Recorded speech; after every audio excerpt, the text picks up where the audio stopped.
Shalom, ananda-ananda hebat. Sudah siap belajar ya kakak-kakak? Sebelum kita belajar pelajaran minggu ini, Miss Tina mengajak kita berdoa. Yuk kita berdoa bersama-sama. Tuhan Yesus yang baik, pagi ini kami siap belajar agama. Tuhan Yesus pimpin kami, Tuhan Yesus berkati belajar kami dari awal sampai selesai. Dalam nama Tuhan Yesus kami berdoa dan mengucap syukur. Haleluya, amin. Shalom ananda-ananda hebat.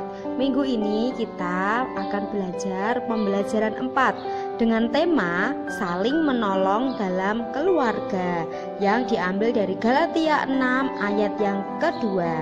Selamat belajar. Nah, supaya ananda-ananda hebat lebih memahami dan mengerti pelajaran hari ini, yuk simak penjelasan dari Miss Tina berikut ini. 6 ayat 2, firman Tuhan berkata, "Bertolong-tolonglah menanggung bebanmu, demikianlah kamu menaruh hukum Kristus." Keluarga adalah sekelompok orang yang mempunyai ikatan darah dan tinggal bersama di satu rumah. Tolong-menolong artinya sikap saling membantu untuk meringankan beban atau kesulitan. Dalam Galatia 6 ayat 2, Rasul Paulus memberikan nasihat dalam tulisannya untuk saling tolong-menolong terutama di dalam keluarga. Dalam keluarga terdapat ayah, ibu, kakak, dan adik. Kita harus mengasihi anggota keluarga kita dengan kita saling tolong-menolong, yaitu membantu kedua orang tua kita. Nah, sekarang pertanyaannya bagi kita nih, apa alasan kita mau menolong keluarga?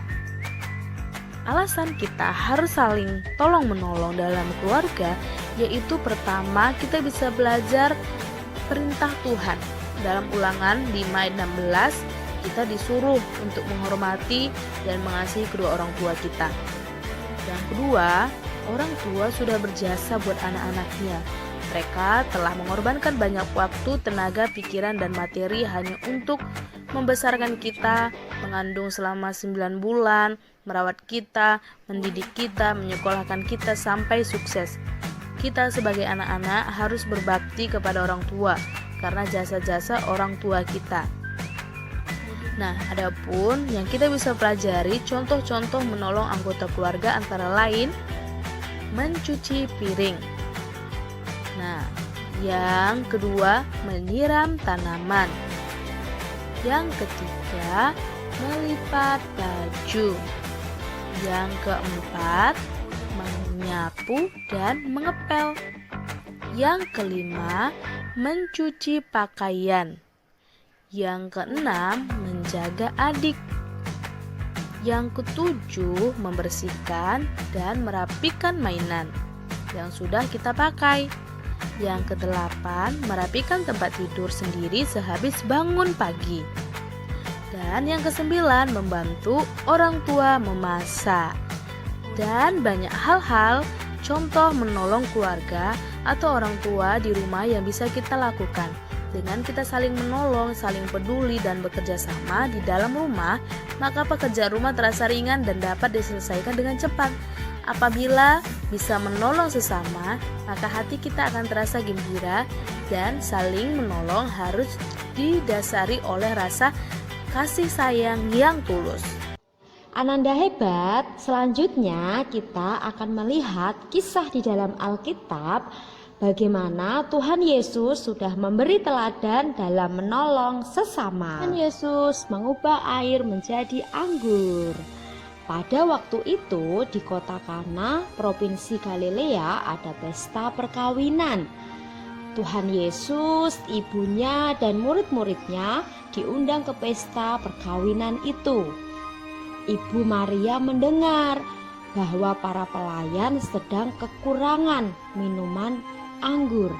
Minuman anggur habis, padahal masih ada tamu-tamu. Ibu Maria ingin agar Tuhan Yesus melakukan sesuatu.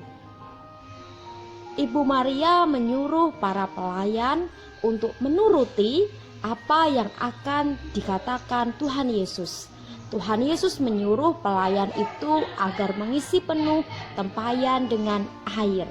Setelah itu, Tuhan Yesus menyuruh pelayan itu mencedok kembali air yang dituang tadi. Air biasa itu berubah menjadi air minuman anggur yang enak. Nah, pelayan itu memberikannya kepada pemimpin pesta untuk dicicipi rasanya. Dan pemimpin pesta berkata kepada mempelai pria bahwa ini adalah anggur yang paling enak. Tuhan Yesus membuat mukjizat yang pertama. Tuhan Yesus menyatakan kemuliaannya. Semua muridnya percaya kepada Tuhan Yesus. Kakak-kakak, sebelum kita selesai, kita berdoa ya. Mari kita berdoa. Tuhan Yesus, kami sudah selesai belajar. Terima kasih Engkau sudah memimpin dan menolong belajar kami. Dalam nama Tuhan Yesus, haleluya, amin.